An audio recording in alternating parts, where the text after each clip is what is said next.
A mountain wave basically is A wave that kind of moves up and down rather than horizontally. well, my favorite analogy is looking at a river flowing by. I love to go hiking, so I love to stop and look at rivers. If you think of the different types of rocks that you have in a river, sometimes you have rocks that stick up out and then you have the flow just goes around the rock. There's not much change in the stream. It just kind of flows smoothly by, this laminar flow as we'd call it. And it can be trapped in a layer in the atmosphere. And then other times you have the water is really deep and you have the stones underneath and you barely might see a little ripple over that stone. The flow doesn't really speed up. Or under certain conditions, you can have one large wave that's maybe driving the winds all the way to the surface. And the third case is if you have a rock just below the surface. So maybe you only have an inch or two of water flowing over the rock, then it will accelerate and sometimes flow really quickly down the rock.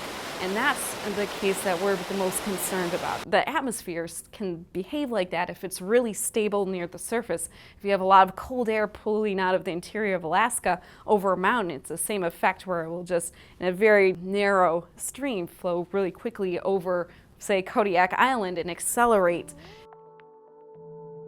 Winds are flowing over a mountain and forced upward, and the air from those winds is colder than the surrounding atmosphere.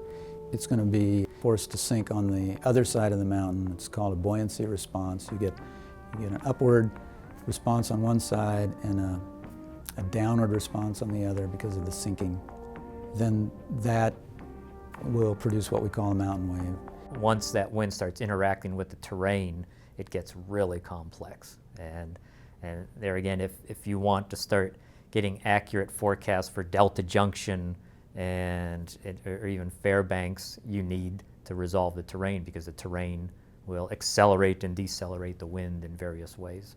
So generally we're all seeing the same problems. In Juneau, they experience similar mountain waves that we do that might impact travel, life, property. And so basically to try to understand this phenomena, we're turning to numerical models. Since we have so few observations, we look to models to try to understand what actually is going on, what kind of flow is happening. Is it going to accelerate or is this just sort of nothing to be worried about?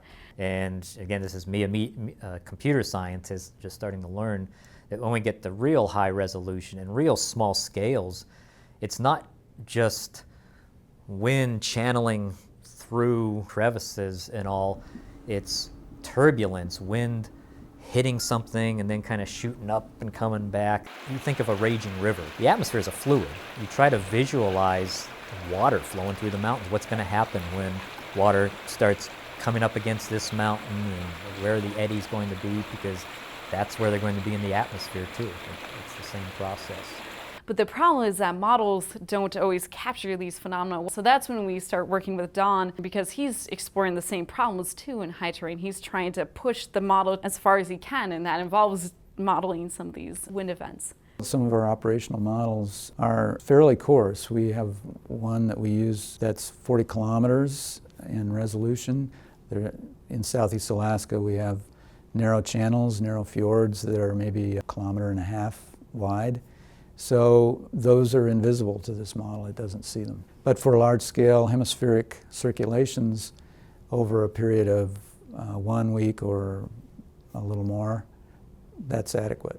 If we want to describe flow around some of these fjords and some of these narrow channels, then we have to scale it and get higher resolution.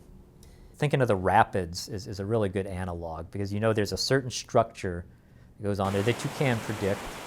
And you could even predict what would happen if I all of a sudden just shot some more water in from this angle.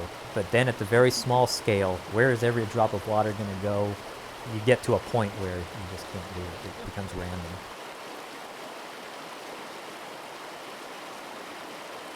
It's a very complex world we live in.